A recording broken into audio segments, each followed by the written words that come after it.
मार्च का पूरा महीना स्कॉर्पियोज यानी कि वृश्चिक राशि वाले लोगों के लिए कैसा रहेगा, यही हम इस वीडियो में बात करेंगे। इस सीरीज में, क्योंकि मंथली सीरीज है, अलग अलग वीडियोस में हमने अलग अलग राशियों के बारे में बात किया। Now this is the video for Scorpios, for वृश्चिक राशि। इस वीडियो में हम सबसे पहले आपका चार्ट डिस्कस करते हैं, उसके बाद देखते हैं कि ये चार्ट आपके लिए क्या कहता है, ये महीना आपके लिए कैसा रहेगा। बिकॉज बहुत सारे कंजंक्ट्स हैं, बहुत सारे यहाँ पर ट्रांजिट्स भी होने वाले हैं। सबसे पहले तो केतु जो हैं आपके 11th हाउस में बैठे हैं। केतु के बिल्कुल ऑपोजिट पूरे महीने में राहु पंचम भाव में गोचर कर रहे हैं। उसके बाद 6th हाउस में गुरु यानी कि देवगुरु बृहस्पति बैठे हैं। यहाँ से 4th हाउस को अगर आप देख रहे हैं तो यहाँ पर सूर्य, शनि और बुध का कंजंक्ट है। उसके बाद 3rd हाउस में मंगल शुक्र की युति बनती है। अगर आप ये प्रेडिक्शंस देख रहे हैं तो अपना जो मून साइन है, आपकी जो चंद्र राशि है, वो फॉलो कीजिएगा। चंद्र राशि आप कैसे देख सकते हैं, आपके कुंडली के अंदर लग्न चार्ट में जहाँ पर भी चंद्रमा बैठा है, जिस भी राशि में बैठा है, वही राशि आपकी चंद्र राशि है। अब इसके लिहाज से देखते हैं कि ये पूरा महीना आप लोगों के लिए कैसा रहेगा। सबसे पहली चीज़ तो देखिए ये है, कार्यक्षेत्र में आपका एक जो प्रभाव है वो बना रहेगा। खास तौर पर अगर मैं यहाँ पे सूर्य, शनि और बुध की पोजीशंस देख रही हूँ तो इसका असर, और 6ठे भाव में देवगुरु बृहस्पति रहेंगे, तो इसका प्रभाव जो है महीने की शुरुआत में काफ़ी हद तक आपके ऊपर ज़्यादा दिखाई देता है। सूर्य, मंगल और बुध का प्रभाव भी रहेगा 10वें भाव पर, और वहीं पर 6ठे भाव में केतु विराजमान रहेंगे। कार्यक्षेत्र में बहुत ही बेहतर सफलता आपको मिलेगी। महीने के उत्तरार्ध में मैं बात करूं, मिड ऑफ द मंथ में बात करूं, तो मंगल और शुक्र शनि के साथ मिलकर के 10वें भाव को देखेंगे। कार्यक्षेत्र में छोटी छोटी बातों पर कहासुनी से बचिएगा। देखिए मंथ का जो मिड पार्ट रहेगा, पहली बात तो शुक्र ट्रांजिट करेंगे 7th को, उसके बाद मंगल ट्रांजिट करेंगे 15th को, और 14th को सूर्य देव ट्रांजिट करेंगे। तो सूर्य तो आ जाएंगे राहु के साथ, लेकिन मंगल और शनि जो है वो साथ में आ जाएंगे। अब इसका असर सीधा सीधा आपके 10th हाउस पर जो पड़ेगा, तो आपके सीनियर्स के साथ कुछ बातें ऐसी हो सकती हैं जो कि कुछ डिस्प्यूट्स लेकर के आ जाएं। कहीं ना कहीं पे किसी बात को लेकर के डिसएग्रीमेंट्स हो सकते हैं आपके जो सहकर्मी हैं उनसे, या फिर आपके वर्क प्लेस पर किसी से भी आप कहासुनी करने से बचिएगा। दूसरी बात, इस अवधि के अंदर क्योंकि व्यापारियों के लिहाज से देखा जाए तो महीना आपके लिए अनुकूल दिखाई दे रहा है। महीने की शुरुआत में आपके लिए लाभ दिखाई दे रहा है। कामकाज से जुड़ी हुई छोटी यात्राएं जो हैं वो आप कर सकते हैं। बहुत ओवरसीज मैं नहीं कह रही हूँ, लेकिन हाँ, एक स्टेट से दूसरी स्टेट में इस तरह की जो ट्रैवलिंग है वो आपके लिए संभव है।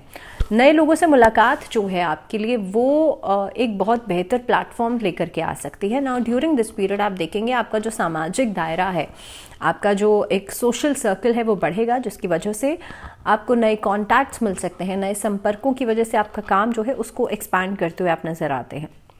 तो कुल मिलाकर के व्यवसायिक लाभ तो नज़र आता ही है, लेकिन नौकरी पेशा लोगों के लिए खासतौर पे देखिए, अगर आप नौकरी बदलने के बारे में सोच रहे हैं तो मिड ऑफ द मंथ को बिल्कुल अवॉइड कर दीजिएगा। अगर आप नौकरी बदलना चाहते हैं, अगर महीने की शुरुआत में आपसे हो पाए तो बहुत अच्छा है, नहीं तो मिड में तो बिल्कुल भी आप उम्मीद नहीं कीजिएगा, बिकॉज वर्क प्लेस पर यहाँ पर डिस्टर्बेंस रहेगी।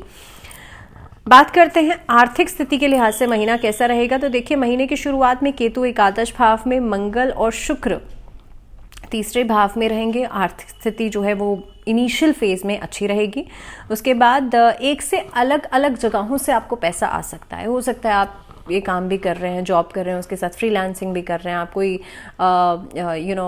किसी तरह का कोई कॉन्ट्रैक्चुअल काम भी कर रहे हैं, तो इस तरह की चीज़ें जो है आपके लिए इन्वॉल्वमेंट दिखाई देती है, और यहाँ पे अलग अलग सोर्सेज से पैसा आ सकता है। जो बृहस्पति हैं वो 6ठे भाव में बैठ करके आपके लिए धार्मिक चीज़ों पर खर्चा करवा सकते हैं। हालांकि आगे आने वाले समय में जब जुपिटर पोजीशन चेंज करेंगे तो उसका इम्पैक्ट आपको अलग दिखाई देगा, लेकिन ये अवधि काफ़ी हद तक धार्मिक चीज़ों पर पैसा खर्च हो सकता है। सूर्य, बुध और राहु के पंचम भाव से एकादश भाव पर दृष्टि पड़ने की वजह से, और खासतौर पे मंगल के 4th भाव से एकादश भाव को देखने की वजह से आप देखेंगे आमदनी आपके लिए इस अवधि में बेहतर होगी। पहले जितनी आमदनी थी उससे बेहतर होती हुई नजर आती है। And in fact during this period कहीं ना कहीं पे किसी भी कार्य को आप कर रहे हैं उसमें एक एक्सीलेंस की तरफ आप बढ़ते हुए नजर आते हैं। लेकिन देखिए हर चीज़ के 2 पहलू होते हैं, और इसको आपको भी समझना at this point of time बहुत इंपॉर्टेंट इसलिए बिकॉज अगर आपने नहीं समझा तो आप लॉस उठाएंगे। सो ये अच्छी अच्छी चीज़ें हैं, बहुत गुडी गुडी चीज़ें हैं जो मैं आपको बता रही हूँ। हालांकि ऐसा है, और इसके अलावा जिस चीज़ का आपको बहुत ज़्यादा ध्यान रखना है, first thing is that your over confidence. अगर आपको लग रहा है कि आप ये काम कर सकते हैं और उतने ही समय में कर सकते हैं, तो आपके अंदर एक ओवर कॉन्फिडेंस जो रहेगा ड्यूरिंग दिस मंथ, वो आपको परेशानी में डाल सकता है। हो सकता है आप समय का सदुपयोग ना कर पाएं। तो ये दो चीज़ें ऐसी हैं, तो ओवर कॉन्फिडेंस से बचेगा और एक समय का दुरुपयोग करने से बचेगा। आज नहीं कल कर लूँगा, परसों कर लूँगा, ये वाला जो एक केयरलेसनेस वाला जो एक एटीट्यूड है, ये आपको परेशान कर सकता है। तो थोड़ा सा केयरफुल रहिएगा। इस महीने में स्वास्थ्य के दृष्टिकोण से अगर मैं देख पा रही हूँ तो काफ़ी हद तक आपके लिए जो ये फर्स्ट 15 दिन, पहले 15 दिन जो रहेंगे वो अच्छे रहेंगे, आपकी ऊर्जा को बढ़ाएंगे, आपकी इम्यूनिटी को बढ़ाएंगे। इनफैक्ट इस अवधि के अंदर आप देखेंगे आसपास में आपके जो चीज़ें हैं उनको लेकर के आप थोड़ा सा अलर्ट रहेंगे, जागरूक रहेंगे, इन छोटे मोटे इन्फेक्शन से आप बचेंगे, और काफ़ी हद तक जो लाइफस्टाइल एलिमेंट्स होते हैं, जो लाइफस्टाइल इश्यूज होते हैं, उनसे भी आप खुद को बचाने की कोशिश करेंगे। सो जुपिटर क्योंकि छठे भाव में है, लेकिन काफ़ी हद तक संबंध जो बना रहे हैं वो स्टमक रिलेटेड प्रॉब्लम्स परेशान कर सकती हैं। जिन लोगों को बहुत लंबी गैस्ट्राइटिस की इश्यूज हैं, उनको इस अवधि में ज़्यादा ध्यान रखना चाहिए। वो भी सेकेंड हाफ के बाद प्रॉब्लम्स बढ़ सकती हैं। तो कोशिश कीजिएगा आप समय समय पर दवाइयाँ या मेडिकेशंस जो भी आप ले रहे हैं उसको डॉक्टर से पूछ करके लें। खुद से मेडिकेशंस करना, this is not the solution, और ये आगे भी काम नहीं आने वाला है। तो आपको थोड़ा सा एहतियात बरतना पड़ेगा ही।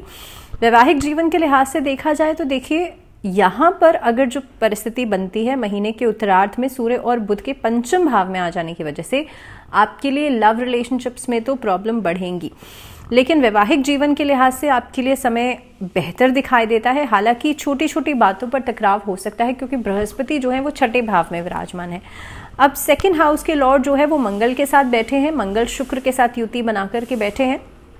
छोटी छोटी बातों पर हो सकता है कि आपकी फैमिली में जो जिम्मेदारियां हैं उनको लेकर के कुछ इशू उठ सकता है। परिवार को लेकर के जो वाद विवाद है वो बढ़ सकता है, जिसका असर आपके दाम्पत्य जीवन पर पड़ेगा। लेकिन आपको किस बात का ध्यान रखना है कि देखिए, बहुत छोटे छोटे अगर इश्यूज हैं तो उसको आप जितना ज़्यादा कम्युनिकेशन से ख़त्म करेंगे उतना ही आपके लिए अच्छा रहेगा। जब किसी तीसरे पर्सन की एंट्री हो जाएगी तो बात बढ़ती हुई नज़र आएगी। तो इस मामले में आपको अलर्ट रहना पड़ेगा।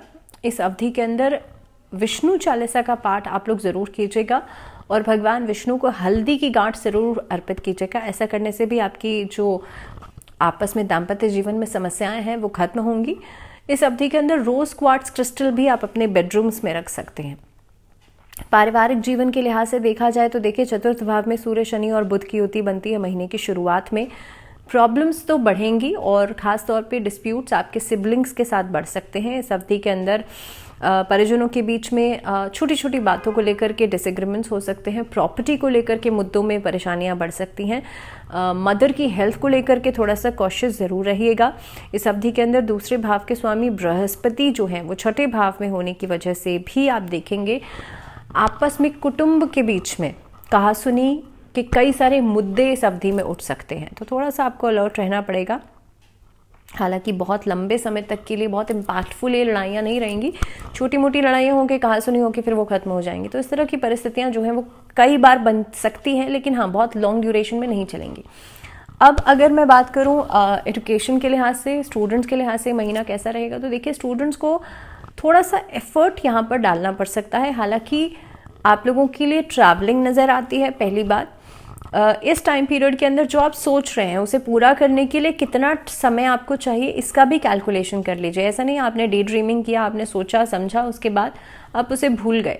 तो ये एक जो एटीट्यूड है वो आपके अंदर रह सकता है, ये टेंडेंसी आपके अंदर हो सकती है। तो थोड़ा सा आपको इस चीज़ का ध्यान रखना पड़ेगा।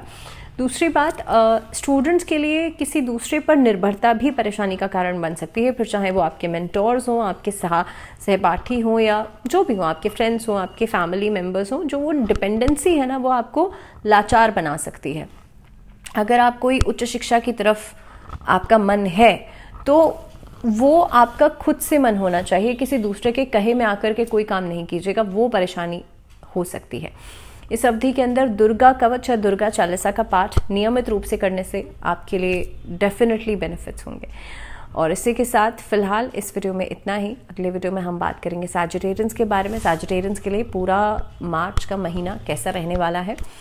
और तब तक के लिए फ़िलहाल दीजिए इजाज़त, लेकिन जुड़े रहिए चैनल के साथ। नमस्कार।